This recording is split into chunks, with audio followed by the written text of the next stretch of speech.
अस्सलामुअलैकुम वरहमतुल्लाहि वबरकातुहू। दोस्तों, मैं निशात अहमद आप तमाम साथियों का बहुत बहुत इस्तकबाल करता हूं, खैर मक़दम करता हूं, वेलकम करता हूं। आपके चैनल को सब्सक्राइब करके घंटी वाले आइकन को प्रेस कर कर नोटिफिकेशन को ऑल कर लीजिएगा। चलिए, सभी का वेट करने वाली बात है। अगला क्वेश्चन है, मंदरजा झैल में मुअन्नस की निशानदेही कीजिए। मुअन्नस दरख्त, शरबत और मोती और उसके बाद कुर्सी। देखिए, मुज़क्कर और मुअन्नस वाले चैप्टर में हमने आपको पढ़ाया था कि साथियों कि मुज़क्कर और मुअन्नस वाले चैप्टर में हमने आपको एक चीज पढ़ाई थी, शायद आपको याद हो या ना हो, ध्यान दीजिएगा। हमने पढ़ाया था कि ये वाली या को क्या बोलते हैं? या मारूफ बोलते हैं। जिस किसी इसम के आखिर में ये वाली या हो वो क्या होता है साथियों? तो वो मुअन्नस होता है। जैसे ध्यान दीजिए, जैसे साथियों हम बोले रोटी, क्या होगा? ये मुअन्नस होगा। जैसे हम बोले खिड़की, क्या? खिड़की, क्या होगा? ये मुअन्नस होगा। जैसे हम बोले लकड़ी, क्या होगा? मुअन्नस होगा। जैसे हम बोले लड़की, क्या होगा? मुअन्नस होगा। जैसे हम बोल देते हैं कुर्सी, क्या होगा? मुअन्नस होगा। चूंकि सबके आखिर में या मारूफ है, लेकिन कुछ अस्मा ऐसे हैं जिसके आखिर में ये या है लेकिन वो मुअन्नस ना होकर मुज़क्कर है। वो अस्मा जिसके आखिर में ये है और वो मुअन्नस ना होकर मुज़क्कर है, उसकी मिसाल आप यहां पे देख लीजिए। सबसे एक नंबर में साथियों पानी। पानी मीठा है ना, ये आपका क्या है? मुज़क्कर है। दूसरे नंबर में साथियों मोती, ये क्या है? मुज़क्कर है। और तीसरे नंबर में साथियों पानी, मोती और इसी तरह आपका हो जाएगा दही, मुज़क्कर है ना। इसी तरह आप चलिएगा साथियों, तो पानी, मोती, दही और इसी तरह हाथी, ये सब क्या है? मुज़क्कर है ना। ये सब क्या है साथियों? मुज़क्कर है। और मुअन्नस में आप और जोड़ लीजिए चांदी, क्या है? मुअन्नस है। तो यहां पर जो लफ्ज मोती है ये तो आपका मुज़क्कर है, ये तो आपका मुअन्नस नहीं होगा। अच्छा, कुर्सी, ये आपका क्या होगा? मुअन्नस होगा। एक मिसाल और समझ लीजिए इसको भी।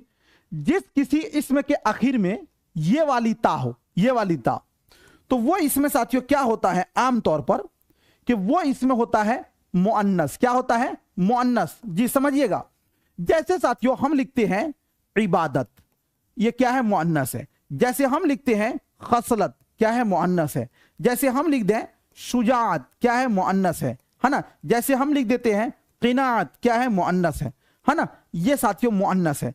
लेकिन कुछ अस्मा ऐसे हैं जिसके आखिर में ये वाली ता तो है। कौन वाली ता? ये वाली ता तो है, वो मुअन्नस ना होकर मुज़क्कर है। जैसे इसमें मिसाल दीजिएगा, वक्त मुज़क्कर है ना। वक्त क्या है? मुज़क्कर है। जैसे साथियों दरख्त, क्या है? मुज़क्कर है। जैसे शरबत, क्या है? मुज़क्कर है। जैसे तख्त, क्या है? मुज़क्कर है ना। तो कुछ अस्मा ऐसे हैं जिसके आखिर में ता है लेकिन वो मुज़क्कर है।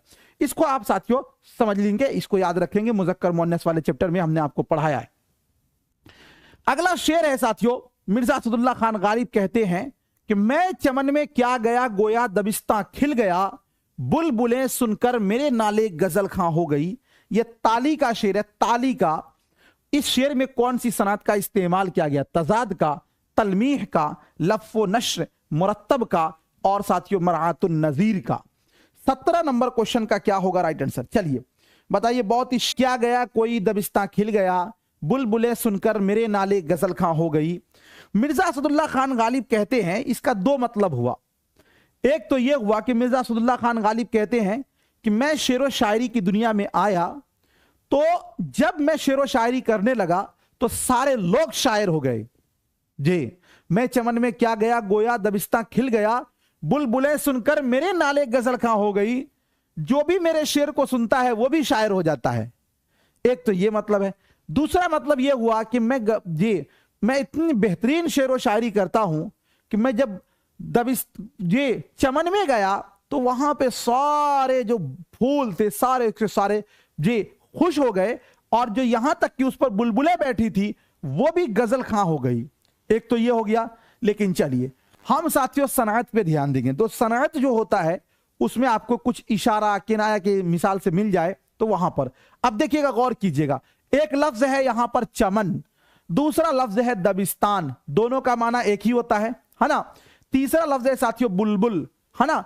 अब एक बात ये बताइए, चमन, दबिस्तान, बुलबुल, साथियों चमन दबिस्तान बुलबुल, जहां बाग होगा वही ना दबिस्तान है, और वहां पर ही साथियों बुलबुल होगा। तो कलाम में इसमें जो अल्फाज को इकट्ठा किया गया है वो एक दूसरे से रिलेटेड है। जब कलाम में साथियों कुछ लफ्जों को लाया जाए जो एक दूसरे से ताल्लुक रखता हो, रिलेटेड हो, एक ही कबीले के हो, तो साथियों उस सूरत में वहां पे कहते हैं मरआतुन नजीर। जैसे मैंने आपको बताया था, पत्ता पत्ता बूटा बूटा हाल हमारा जाने हैं, जाने न जाने गुल ही न जाने बाग तो सारा जाने हैं। यहां पर पत्ता पत्ता बूटा बूटा है ना जी, उसके बाद जाने न जाने बाग ही न जाने गुल जी, क्या बोलते हैं, पत्ता पत्ता बूटा बूटा हाल हमारा जाने हैं, जाने न जाने गुल ही न जाने बाग तो सारा जाने हैं। अब गुल और बाग ये सब एक ही से रिलेटेड है, वहां पर भी साथियों क्या होता है, मरआतुन नजीर कहलाता है। अगला क्वेश्चन है, नाजुकी उसकी लब की क्या कहिए। नाजुकी उसकी लब की क्या कहिए, पंखुड़ी एक गुलाब की सी है। मीर तकी मीर का शेर है ये।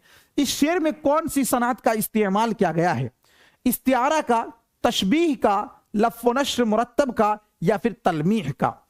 गौर कीजिएगा साथियों, नाजुकी उसकी लब की, लब माने होठ, यानी होठ इतनी नाजुक है जैसे कि गुलाब की पंखुड़ी, जैसे कि गुलाब की पंखुड़ी। तो साथियों ये जो है ना, इसके अंदर सनात तशबीह है, ऑप्शन नंबर बी वाला आपका राइट हो जाएगा। और एक बात याद रखिए, इसमें कोई पूछेगा कि मुशब्बा कौन है भाई, तो याद रखिएगा मुशब्बा जो है वो लब है। लब क्या है आपका, मुशब्बा, इसलिए कि इसको तशबीह दी जा रही है। और साथियों फिर पूछेगा आपसे कि मुशब्बा बिही कौन है, तो जिसके साथ तशबीह दी जाए, तो गुलाब की पंखुड़ी ये आपका क्या हो जाएगा, मुशब्बा बिही हो जाएगा। और कीसी जो है ये आपका हरफे तशबीह हो जाएगा। और नाजुकी जो है साथियों ये वजह तशबीह हो जाएगा। और गर्ज़ तशबीह है होंठ की ये मासूमियत को बतलाना, है ना। चलिए अगला क्वेश्चन आपके स्क्रीन पर है, सुनी किसी ने नहीं गम की दास्तान मेरी। आज तो पूरा शेर ही शेर लग रहा है जी, अभी बहुत शेर और बाकी है। सुनी किसी ने नहीं गम की दास्तान मेरी, वो कम सुखन हूं कि गोया नहीं ज़बां मेरी। इस शेर में कौन सी सनात का इस्तेमाल किया गया है, इहाम का, तजनीस का, लफ़्ज़ व नश्र मुरत्तब का, और मुबालगा का। चलिए बताइए क्या होगा। जे क्या पूछा गया है, जे सुनी किसी ने नहीं गम की दास्तां मेरी, वो कम सुखन हूं गोया नहीं ज़बां मेरी। जे देखिए साथियों, इसके अंदर जो है शायर कहता है कि मैं इतना दुखी था कि मेरे गम की दास्तान किसी ने नहीं सुनी, और मैं ऐसा हूं कि गोया मेरे जुबान भी नहीं है ना। इसके अंदर साथियों दो चीज है। एक तो शायर ये कह रहा कि गम की दास्तान, मैं बहुत दुखी था, मैं बहुत दुखी था, और मैं इतना दुखी हूं कि मुझे किसी ने मेरी जबान मतलब ये नहीं सुनी। पहला तो यही होगा। लेकिन शायर दूसरा माना यह भी ले सकता है कि मैं इतना आशिक हो गया, उसके पीछे दीवाना हो गया, पागल हो गया कि मेरी बात को कोई सुना ही नहीं, फौरन मुझे मुजरिम बना दिया, है ना। ऐसा होता है ना। तो एक माना करीब हो गया और दूसरा माना बईद हो गया। जब कलाम के अंदर कोई ऐसा लफ्ज इस्तेमाल किया जाए जिसका दो माना हो, तो वहां पर साथियों कहलाता है सनअत इहाम। क्या कहलाता है, सनअत इहाम। तो ये ऑप्शन नंबर ए वाला आपका राइट हो जाएगा भाई। में ये सब नहीं आएगा। जमीन चमने गुल खिलाती है क्या क्या, बदलता है रंग आसमां कैसे कैसे। मंदरजा बाला शेर में कौन सी सनत का इस्तेमाल किया गया, सनत तकरार, सनत तजाद, सनत तलमीह, लफ़्ज़ व नश्र मुरत्तब। चलिए बताइए क्या होगा राइट आंसर। जे जमीन चमन ने गुल खिलाती है क्या क्या, बदलता है रंग आसमां कैसे कैसे। जी बताइए क्या होगा इसके अंदर। देखिए कुछ नहीं है, अगर आप सही से समझ लेंगे तो ये सब क्वेश्चन आपके चुटकियों का खेला है। बस ये है कि थोड़ा सा हम आपको रहनुमाई कर देते हैं, इंडिकेट कर देते हैं, पिछली बातों को हम याद दिला देते हैं कि आप इसको ये समझिए, यहां पर ये लफ्ज से आप पकड़ लीजिए, यहां से ऐसे पकड़ लीजिए। बाकी अगर आप देखेंगे तो ये क्वेश्चन आपके सामने कुछ नहीं है, ये सब क्वेश्चन आप हलवा है आपके सामने। जमीन चमने गुल खिलाती है क्या क्या, बदलता है रंग आसमां कैसे कैसे। कुछ लोग जो है ना किया क्या और कैसे कैसे से पकड़ रहे हैं कि क्या क्या और कैसे कैसे जो है ये लफ्ज बार बार रिपीट हो रहा है। लेकिन एक बात देखिए, यहां पर क्या क्या है, यहां पर कैसे कैसे है। तो दो लफ्ज में मुकर्रर हो रहा है। हमने पढ़ा है कि कलाम के अंदर एक लफ्ज मुकर्रर हो, लेकिन उससे पहले भी आप देखिए यहां पर एक लफ्ज जमीन है और यहां पर एक लफ्ज आसमान है। तो जमीन का उल्टा क्या होता, आसमान होता है। जमीन का उल्टा क्या होता, आसमान होता है। तो साथियों, जब कलाम के अंदर दो ऐसे लफ्जों को लाया जाए जो एक दूसरे का ऑपोजिट हो, तो उसको बोलते हैं सनाते तजाद। तो ऑप्शन नंबर बी वाला आपका क्या होगा, राइट हो जाएगा। ऑप्शन नंबर बी वाला आपका क्या होगा, राइट हो जाएगा, है ना। चलिए अगला क्वेश्चन साथियों आपके स्क्रीन पर है। सनम सुनते हैं, ये इस तरह भी शेर है और एक शेर दूसरी तरह भी है जो हम कहते हैं आपको। सनम सुनते हैं तेरे भी कमर है, कहां है, किस तरफ है और किधर है। मंदरजा वाला शेर में कौन सी सनत का इस्तेमाल है, सनाते तजाद, सनाते तकरार, तजाहुल आरिफाना और सनाते तलमी। यानी इसमें शायर कहता है कि मैंने सुना है कि तुझको भी कमर है, कहां है और किस तरफ और किधर है। दुनिया का कौन ऐसा शख्स होगा भाई जिसको कमर नहीं होगा, है ना। तो सनम सुनते हैं तेरे भी कमर है, कहां है, किस तरफ है और किधर है। भाई जानबूझकर अनजान बन गया इसके अंदर शायर। जब जानबूझकर अनजान बन जाए तो उसी को बोलते हैं साथियों तजाहुले आरिफाना। तो ये क्या हो जाएगा आपका, ऑप्शन नंबर सी वाला आपका राइट हो जाएगा। क्लियर। चलिए अगला क्वेश्चन है, एक बर्क सरे तूर है लहराई हुई सी। एक बर्क बर्क मतलब होता है बिजली, जे एक बर्क सरे तूर है लहराई हुई सी, देखूं तेरे होंठों पे हंसी आई हुई सी। मंदरजा वाला शेर में कौन सी सनत का इस्तेमाल किया गया है, तशबीह का, इस्तिआरा का, मजाज मुरसल का और तलमी का। देखिए क्वेश्चन आसान आए भारी आए, हम लोग साथियों घबरा के भागना नहीं है। अगर मैदान छोड़ के जो भाग जाता है वो कहलाता है बुज़दिल, और जो मैदान में डटा रहेगा पूरा 100% नहीं सीख पाएगा, लेकिन कुछ तो सीख ही लेगा। चलिए जी क्या होगा राइट आंसर बताइए जी, जी बताइए, बता दीजिए इसका आंसर क्या होगा। अब तक सही जो है ना लोग नहीं पहुंच पाए हैं, सही आंसर तक पहुंचिए आप।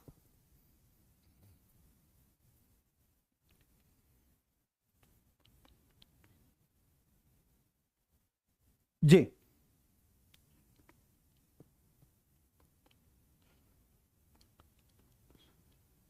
जी बताइए।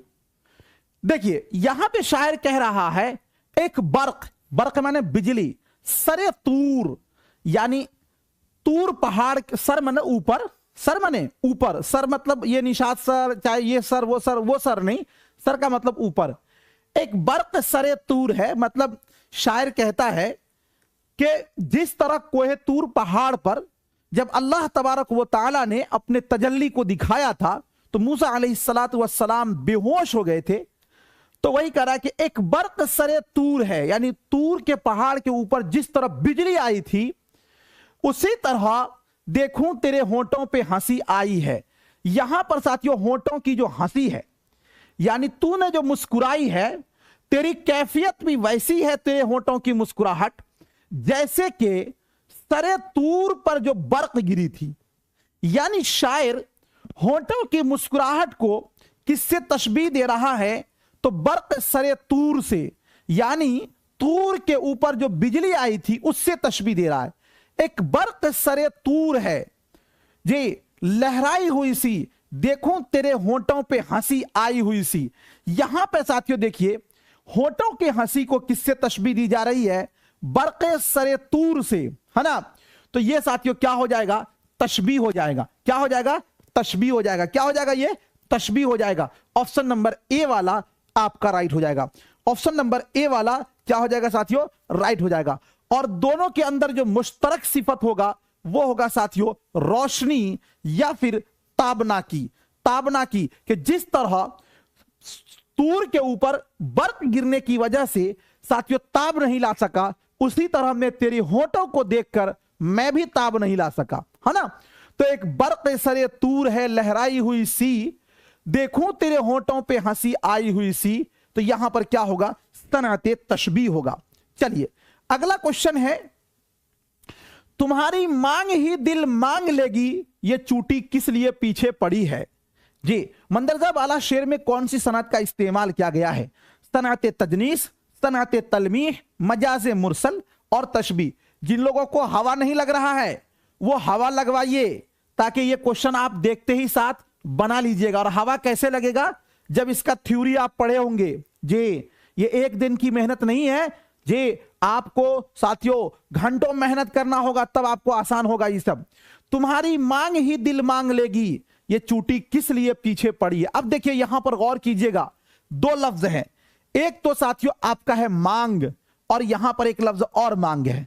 शायर इसमें कहता है कि देखिए दो लफ्ज सेम लफ्ज आ रहा है, तो कुछ लोग बोलिएगा कि अच्छा ये सनाते तकरार है। जी नहीं, सनाते तकरार नहीं हो सकता, इसलिए कि शायर कहता है कि तू इतनी खूबसूरत है कि जो तुम्हारे बाल का जो मांग होता है ना, जो कंघा करने के बाद उसकी जो कैफियत है ना, उसको देखने के बाद ही मेरा दिल ललचने लगता है, मेरा दिल तुझको मांगने की कोशिश करता है। तो तुम्हारी मांग ही, पहली मांग से मुराद बाल का कटिंग, और दूसरी मांग से है दिल का मांगना चाहत। तो तुम्हारी मांग ही दिल मांग लेगी। जब कलाम के अंदर दो ऐसे अल्फाज सेम लफ्जों को इकट्ठा किया जाए जो कि साथियों अदायगी में, लिखने में, बोलने में एक ही जैसा हो, लेकिन दोनों के अंदर मानव का फर्क हो, दोनों के अंदर मानव का फर्क हो। जैसे कि इस वाले मांग का मतलब बाल का स्टाइल, और ये वाली मांग का मतलब दिल का चाहना, दोनों के अंदर माना का फर्क है। तो उसी को बोलते हैं तजनीसे, सनाते तजनीस। क्या बोलते हैं? सनाते तजनीस। और मैंने थ्योरी में आपको पढ़ाया था, तजनीसे मुहर्रफ, तजनीसे जायद, है ना, तजनीसे मुफरद, तजनीसे मुरक्कब, है ना, ये सब चीजें पढ़ाई थी। अगर इसी के अंदर जबर जेर पेश का फर्क होता तो फिर तजनीसे मुहर्रफ, जैसे कश और कुश आया है साथियों जी किसके अंदर, तो जी बीपीएससी ने पूछा था। चलिए, तुम्हारी मांग ही दिल मांग लेगी, ये चूटी किस लिए पीछे पड़ी है। अगला क्वेश्चन साथियों आपके स्क्रीन पर है, ये वाला शेर भी देखिए कि मत पूछ कि क्या हाल है मेरा तेरे पीछे। आहा, मत पूछ कि क्या हाल है मेरा तेरे पीछे, तू देख कि क्या रंग है तेरा मेरे आगे। मंदरजा वाला शेर में कौन सी सनत का इस्तेमाल किया गया है? सनाते तजनीस, तजनीस, मजाजे मुरसल और इहाम। 24 नंबर क्वेश्चन का जी, ज्यादा नहीं है, आप परेशान ना होइए जी। बताइए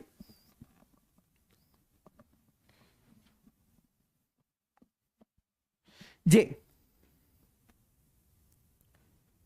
जी बताइए।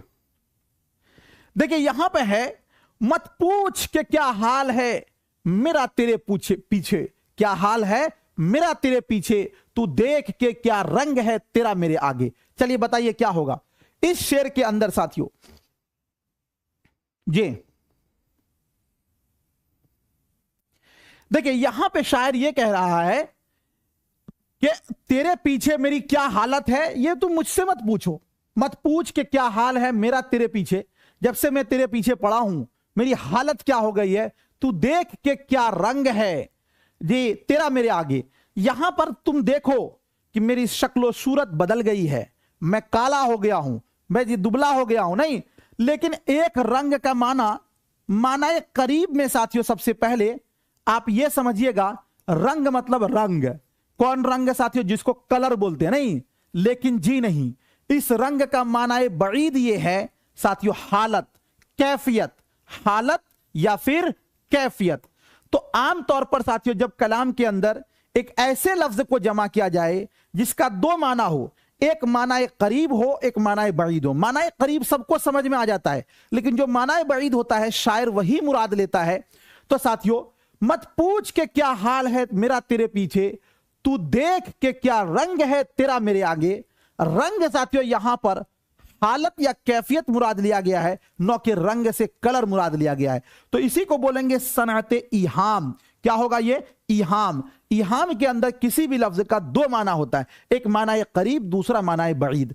जैसे साथियों एक शेर मैंने आपको सुनाया है कि शेर था कि क्यों मुंडाता है बाल को, क्यों मुंडाता है बाल को, देख सब तुझको कहेंगे मूर्ख। जी, क्यों मुंडाता है बालों को प्यारे, है ना, क्यों मुंडाता है बालों को प्यारे, देख सब तुझको कहेंगे मूर्ख। और वो जो मूर्ख है ना साथियों, उस शेर के अंदर ऐसे लिखा हुआ है। कैसे लिखा हुआ है? अब आपको सबको समझ में आ गया होगा कि क्यों मुंडाता है बाल को प्यारे, देख तुझको सब कहेंगे मूर्ख। अब सब ये समझेगा कि इस मूर्ख का मतलब है कि तुमने जो बाल को मुंडा लिया है अच्छा नहीं लग रहा है, खूबसूरत नहीं लग रहा है, इसलिए सब तुमको बेवकूफ कहेंगे। जी नहीं, एक तो माना इसका बेवकूफ है, लेकिन माना बईद ये है कि मुंह माने बाल, मुंह माने बाल, और रख माने यहां से मुराद लिया गया है रखना। तो शायर जो है माना बईद मुराद ले रहा है कि तुम जो बाल को मुंडा रहे हो, जितने लोग देखेंगे कहेंगे कि जल्दी बाल को रखो, जल्दी बाल को रखो। तो ये साथियों, जब कलाम के अंदर दो ऐसे लफ्ज लाए जाए जो कि क्या हो, एक माना करीब हो, एक माना बईद हो, तो उसको बोलते हैं सनाते इहाम। रौ में है रक्षे उमर कहां देखिए थमे, ने हाथ बाग पर है न पा है रिकाब पर। मंदरजा बाला शेर में कौन सी सनअत का इस्तेमाल किया गया है? सनअत इहाम, लफ़्फ़ नश्र मुरत्तब, सनअत मरआतुन नज़ीर और सनअत तजाद। बताइए क्या होगा राइट आंसर? जे जे जे देखिए, शेर को फिट नहीं लगाना है हमको। असल में होता यह है कि ये सारे सवालात किसी न किसी टीजीटी, पीजीटी, पीएचडी, यूनिवर्सिटी, उन सब में पूछे हुए सवालात हैं। इसलिए हम जो है ना इसको फेर बदल नहीं करेंगे। इसलिए कि साथियों, जो आप बोलते हो ना कि एनसीईआरटी, एससीईआरटी, जो अलग अलग स्टेट में एग्जाम्स होते हैं, तो जब मैं ग्रामर पढ़ाता हूं तो उसमें से जो पूछे सवालात होते हैं मैं उसको लाता हूं, ताकि उससे आपका बेसिक क्या हो, मजबूत हो। रौ में है रक्ष उमर कहां देखिए थमी, ने हाथ बाग पर है न पा है रिकाब पर। चलिए बताइए क्या होगा इसके अंदर। अब बहुत सारे लोग इसके अंदर कंफ्यूज होंगे कि ये क्या है भाई, समझ में नहीं आ रहा। देखिए, रक्ष के माने होते हैं घोड़ा के, मैं बता देता हूं। रक्ष के माने घोड़ा के, बाग के मतलब होते हैं साथियों बाग, वो बाग ये वाला बाग नहीं है, बाग मतलब वो बाग नहीं, यहां बाग गाफ से है। बाग का मतलब होता है लगाम। और साथियों पा का मतलब आप समझते हैं कि पैर, और रिकाब का मतलब होता है जीन, जो घोड़े पे चढ़ते हैं ना, जो दोनों तरफ से लटका हुआ होता है, जिसपे जब घोड़सवार जी बैठा रहता पांव फंसा के, उसी को बोलते हैं रिकाब। मतलब समझ लीजिए कि घोड़े के सीढ़ी है ना। तो अब देखिए, कलाम के अंदर एक लफ्ज लाया गया है रक्ष, दूसरा लफ्ज है बाग, तीसरा है पा, चौथा है रिकाब, सब एक ही इससे है, रिलेटेड है। जब कलाम के अंदर कुछ ऐसे अल्फाज इकट्ठा किए जाए जो एक दूसरे से रिलेटेड हो, तो उसको साथियों बोलते हैं मरआतुन नज़ीर। तो ये क्या हो जाएगा आपका? ऑप्शन नंबर सी वाला राइट हो जाएगा। क्लियर हो गया? अगला क्वेश्चन, रोया गमे हुसैन में मैं यारो मैं इस कदर, रोया गमे हुसैन में यारो मैं इस कदर, चौथे फलक पे आए हैं पानी कमर कमर। मंदरजा बाला शेर में कौन सी सनत का इस्तेमाल हुआ है? मरातुन नज़ीर, सनत तजाद, सनत मुबालगा, तजाहुल आरफाना। आज देखते हैं ना, जब साथियों क्या मुहर्रम आता है, तो मुहर्रम में सबसे ज्यादा देखते हैं शराबी, कबाबी, जुआड़ी, वो खूब नाच करता है, खूब डांस किया, या अली खूब किया, रात शाम तक बेहोश होकर वहीं पे वो कहीं पे पड़ा रहता है। वो बोलता है कि हम जो है ना हुसैन की याद में ये किए। अरे हुसैन ने वैसे किया था क्या? उसके तरीके पे तो चलो। शायर कह रहा है कि रोया गमे हुसैन में यारो बे इस कदर, चौथे फलक पे जी आए हैं पानी कमर कमर। मतलब मैं इतना रोया कि चौथे आसमान तक पानी पहुंच गया, कमर कमर तक। यह संभव है भाई? नहीं है संभव। तो जब किसी चीज को बहुत बढ़ा चढ़ाकर बयान किया जाए, पेश किया जाए, उसको बोलते हैं सनाते मुबालगा। तो यह क्या हो जाएगा भाई? सनाते मुबालगा। ऑप्शन नंबर जो है सी वाला आपका राइट हो जाएगा। ऑप्शन नंबर सी वाला आपका राइट हो जाएगा। तो दोस्तों आज के लिए इतना ही। इसका अगला सीरीज फिर आपको कल एप्लीकेशन पे मिलेगा, और इसका हम टेस्ट प्रैक्टिस सेट भी लगा देंगे एप्लीकेशन पे। आज का ये क्लास आपको कैसा लगा एक बार कमेंट करके आप बताइए। और अगर आपने साथियों वीडियो को लाइक नहीं किया तो लाइक जरूर कर देंगे, चैनल को सब्सक्राइब नहीं किया तो कर लीजिएगा। थैंक यू सो मच, बहुत बहुत शुक्रिया। मिलता हूं फिर आपसे नेक्स्ट टाइम नेक्स्ट वीडियो के साथ। जब तक के लिए खुदा हाफिज, शुक्रिया, ऑल द बेस्ट।